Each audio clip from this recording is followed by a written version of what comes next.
Hai teman-teman, perkenalkan namaku Wiwin Astuti. Aku kelas 12 MIPA 3, nomor absen 36. Aku bersekolah di SMA Negeri 2 Wonosobo. Yuk bersama-sama kita belajar tentang sejarah. Pemberontakan PKI Madiun. Pemberontakan PKI Madiun tahun 1948 atau disebut juga sebagai peristiwa Madiun saja adalah sebuah peristiwa dalam rangkaian daftar pemberontakan yang pernah berlangsung di sejarah Indonesia modern.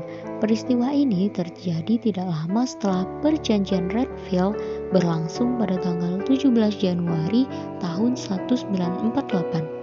Puncak peristiwa ini berlangsung pada tanggal 18 September tahun 1948 di Kota Madiun, Jawa Timur. Selain Partai Komunis Indonesia atau PKI, pemberontakan ini berisi partai politik beraliran kiri lainnya yang terhimpun dalam organisasi bernama Front Demokrasi Rakyat atau VDR. Pemberontakan ini berakhir pada tanggal 30 sampai 31 Oktober tahun 1948 dengan direbutnya Kota Madiun oleh Tentara Nasional Indonesia atau TNI beserta tewasnya Musso Manowar, pemimpin pemberontakan ini. Pemberontakan DITII.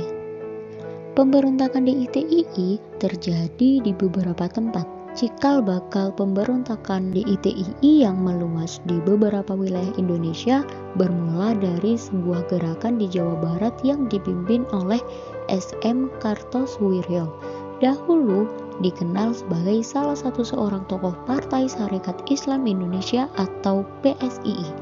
Perjanjian Renville yang membuka peluang bagi Kartosuwiryo untuk lebih mendekatkan cita-cita lamanya untuk mendirikan negara Islam.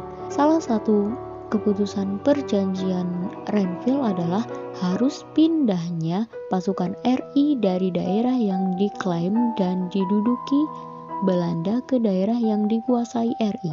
Begitu juga divisi Siliwangi sebagai pasukan resmi RI dipindahkan ke Jawa Tengah karena Jawa Barat dijadikan negara bagian Pasundan oleh Belanda.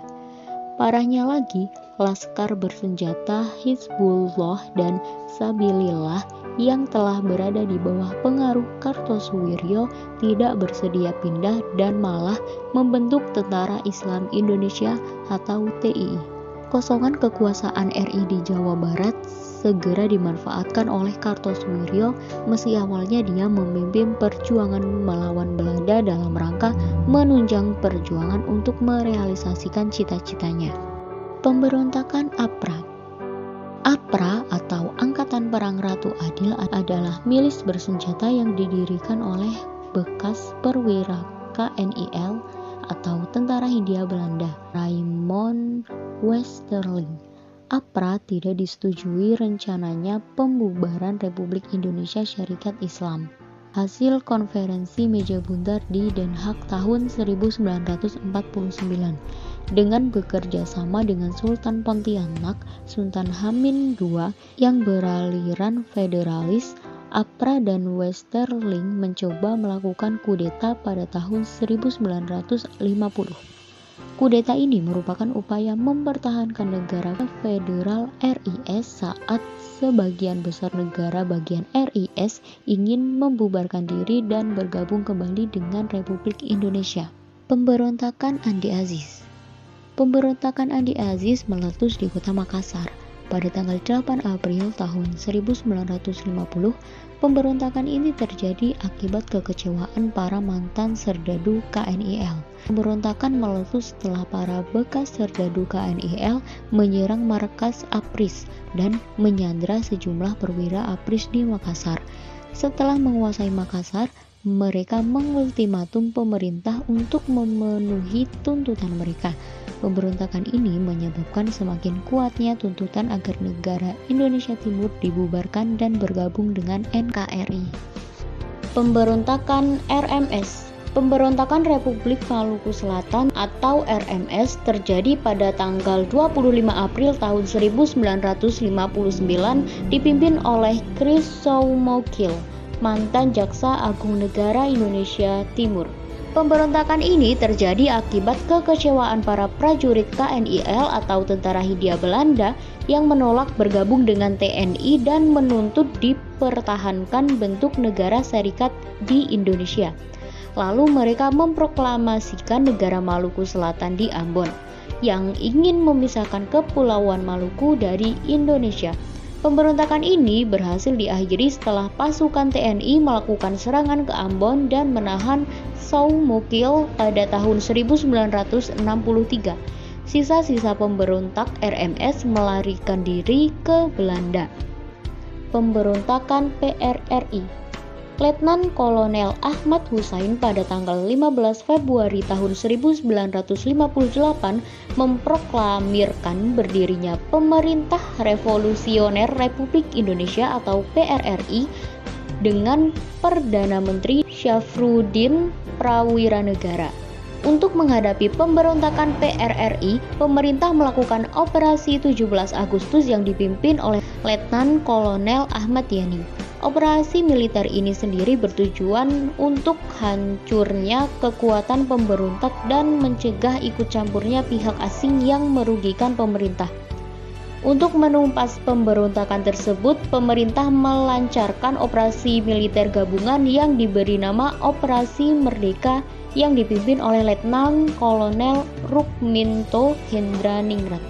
Pemberontakan PRRI dan Permesta baru dapat ditumpas pada bulan Agustus tahun 1958 dan pada tahun 1961 pemerintah membuka kesempatan bagi sisa-sisa anggota Permesta untuk kembali Republik Indonesia. Pemberontakan Permesta.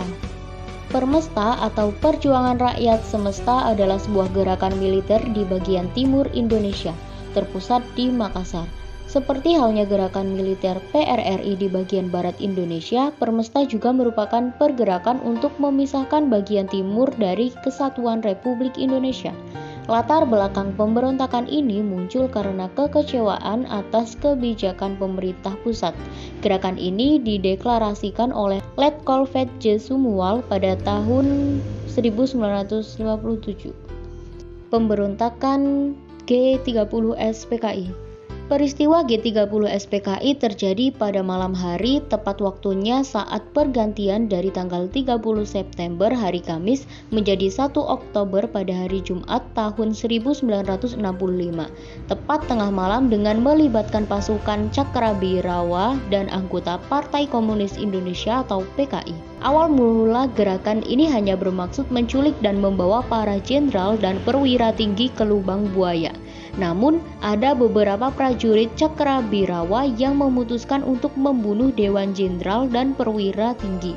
Jenderal yang dibantai oleh PKI diantaranya Jenderal Ahmad Yani dan Karel Satsuitubun.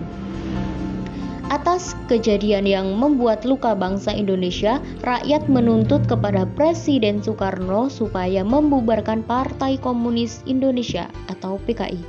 Dengan rasa terpaksa, akhirnya Partai PKI yang menjadi kekuatan bagi Presiden Soekarno dalam aksi Ganyang Malaysia dibubarkan. Demikian materi upaya bangsa Indonesia dalam menghadapi disintegrasi pada awal kemerdekaan, mata pelajaran sejarah Indonesia kelas 12. Dari saya, Wiwin Astuti. Sampai jumpa dan terima kasih.